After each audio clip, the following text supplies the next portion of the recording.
Special کہانی کے ناظرین السلام علیکم۔ حضرت علی رضی اللہ عنہ سے روایت ہے کہ رسول اکرم صلی اللہ علیہ وسلم نے فرمایا، 7 ایسے اشخاص ہیں جنہیں تم قبر میں دفن کرو گے تو ان کے رخ قبلے سے پھیر دیے جائیں گے۔ ساتھ ہی فرمایا کہ جاؤ جا کر قبریں اکھاڑ کر دیکھ لو، اگر ایسا نہ پاؤ کہ جیسا میں نے کہا تھا تو کہہ دینا کہ میں نے غلط کہا تھا۔ عرض کی حضور یہ کون لوگ ہیں جن کے رخ قبلے سے پھیر دیے جائیں گے؟ حضور نے ارشاد فرمایا، پہلا شارب الخمر یعنی شراب پینے والا، شراب پلانے والا، بیچنے والا، خریدنے والا یا شراب کو منتقل کرنے والا، ان سب پر اللہ کے رسول اور اللہ کی لعنت بھیجی ہے۔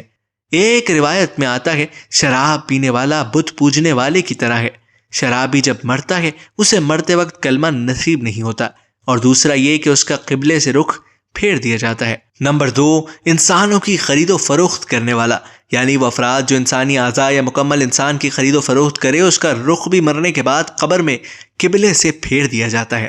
نمبر 3، جھوٹی گواہی دینے والا۔ نمبر 4، سود کھانے والا، سود دینے والا، دلانے والا اور سود لکھنے والا سب اس میں شامل ہیں۔ سودی لین دین کے گناہ کے 70 درجے ہیں اور اس کا سب سے کم درجہ اپنی ماں سے زنا کرنے کے برابر ہے۔ ایسا شخص جو سودی لین دین کرتا ہو، موت کے بعد قبر میں اس کا رخ بھی قبلے سے پھیر دیا جائے گا۔ نمبر 5، کسی کی فوتگی پر نوحے کرنے والی عورت۔ آنکھوں کا غم اور دل کا غم اللہ کی طرف سے ہے، لیکن ہاتھوں کا اور زبان کا غم شیطان کی طرف سے ہے۔ ایک روایت میں آیا ہے جس نے گریبان نوچے، اپنے منہ پر تھپڑ مارے اور جاہلوں جیسی باتیں کی، اس سے ہمارا کوئی تعلق نہیں۔ اسی لیے جب دل غمزدہ ہو تو آنکھوں سے روئیں، اس سے شریعت نے منع نہیں کیا، لیکن واویلا کرنا اور الٹی سیدھی بک بک کرنا یہ کفریہ کلمات ہیں۔ اسی لیے فرمایا نوحے کرنے والی عورت جب قبر میں دفن ہوگی تو اس کا رخ بھی قبلے سے پھیر دیا جائے گا۔ نمبر 6 پر ہے وہ شخص ذخیرہ اندوزی جو کرے۔ ذخیرہ اندوزی انسانوں کی خوراک اور جانوروں کے چارے وغیرہ کو کہتے ہیں، شریعت نے اس سے منع فرمایا۔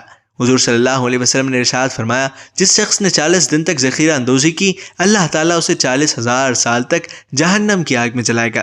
تو ایسے افراد جو ذخیرہ اندوزی کرتے ہیں ان کے رخ بھی قبر میں قبلے سے پھیر دیے جائیں گے۔ نمبر 7 پر وہ شخص جو نماز تو پڑھتا ہے مگر جماعت سے نہیں پڑھتا۔